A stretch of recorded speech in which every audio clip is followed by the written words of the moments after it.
कुछ कहानियां ना सिर्फ इतिहास नहीं होती, वो हमारे आज की हमारी बुनियाद होती हैं। आज हम एक ऐसी ही कहानी की बात करने वाले हैं। अच्छा, एक सवाल है। 10 मार्च की तारीख क्या खास है इस दिन में? क्या हम में से कोई जानता है? चलिए पता लगाते हैं। इसी दिन हमारे देश ने अपनी पहली महिला टीचर को खोया था। और जानते हैं, उनकी मौत भी दूसरों को बचाते हुए हुई। ये एक ऐसी कहानी है जिसे भूलना नहीं चाहिए। तो चलिए शुरू करते हैं, देखते हैं क्या कहानी है इस यादगार तारीख के पीछे जो हमें उनके जीवन के संघर्ष और बलिदान की याद दिलाती है। उनके जीवन के कुछ सबसे जरूरी मोड़ देखते हैं। देखिए, 1848 में उन्होंने एक ऐसा काम किया जिसने समाज को हिलाकर रख दिया। लड़कियों के लिए एक स्कूल खोला। फिर साल आया 1897, जब पुणे में प्लेग फैला हुआ था और उन्होंने खुद को सेवा में लगा दिया। और फिर 10 मार्च 1897 वो दिन था जब इस योद्धा ने अपनी आखिरी सांस ली। तो चलिए कहानी शुरू करते हैं उस पहले कदम से। एक ऐसा कदम जिसे उठाने के लिए हिम्मत और मजबूत इरादों की जरूरत थी। जरा सोचकर देखिए, साल है 1848। ये वो दौर था जब समाज की सोच बहुत ही छोटी थी और महिलाओं के लिए तो मौके ना के बराबर थे। उस जमाने में लड़कियों का पढ़ना लिखना सिर्फ गलत नहीं बल्कि पाप माना जाता था। सोचिए, पाप, ये एक शब्द ही उस दौर की सोच को बताने के लिए काफी है। और ऐसे माहौल में सिर्फ 17 साल की एक लड़की ने फैसला किया इस नाइंसाफी के खिलाफ खड़े होने का। उन्होंने तय कर लिया, अगर ये पाप है तो हाँ, मैं ये पाप करूंगी। और बस इस एक फैसले ने उनकी जिंदगी को एक लड़ाई बना दिया।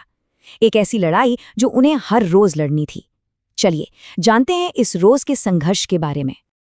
ये जो हम देख रहे हैं, ये उनकी रोज की कहानी थी। सोचिए, हर सुबह वो घर से 2 साड़ियां लेकर निकलती थीं। क्यों? क्योंकि उन्हें पता था कि रास्ते में लोग उन पर पत्थर और कीचड़ फेंकेंगे। पर उनकी हिम्मत देखिए, कोई भी उन्हें रोक नहीं पाया। वो स्कूल पहुंचती, गंदे कपड़े बदलती और बच्चों को पढ़ाना शुरू कर देती। लेकिन सवाल ये उठता है कि वो ये सब क्यों सह रही थीं? जवाब है उनकी दूर की सोच। उन्हें पता था कि आज जो लोग पत्थर फेंक रहे हैं ना, कल उन्हीं के बच्चे इस क्लास में आकर बैठेंगे। अब बात करते हैं उनकी जिंदगी के उस हिस्से की जो उनकी निस्वार्थ सेवा की एक सच्ची मिसाल है। एक ऐसी सेवा जिसने उन्हें हमेशा के लिए अमर बना दिया। साल था 1897। पुणे की गलियों में मौत का सन्नाटा पसरा हुआ था। ब्यूबोनिक प्लेग, इस महामारी ने पूरे शहर को जकड़ लिया था। डर का ऐसा आलम था कि हर कोई अपने घरों में छिप गया था। लेकिन उस खौफ के माहौल में भी एक 66 साल की महिला अपनी जान की कोई परवाह किए बिना सड़कों पर थीं। हर उस इंसान की मदद कर रही थीं जिसे मदद की जरूरत थी। उनकी दया की कोई हद ही नहीं थी। वो बीमार मरीजों को खुद अपने कंधों पर उठाकर अस्पताल ले जाती थी। एक बार तो उन्होंने एक प्लेग से बीमार बच्चे को अपनी पीठ पर लादकर उसकी जान बचाई थी। लेकिन उस बच्चे को बचाते हुए वो खुद इस जानलेवा बीमारी का शिकार हो गईं। ये इंसानियत के लिए उनका सबसे आखिरी और सबसे बड़ा बलिदान था। और उनका यही बलिदान हमें उनकी उस विरासत की याद दिलाता है जो आज भी जिंदा है, आज भी हमें रास्ता दिखा रही है। चलिए जानते हैं उनकी इस कभी न खत्म होने वाली विरासत के बारे में। जरा देखिए ये बदलाव।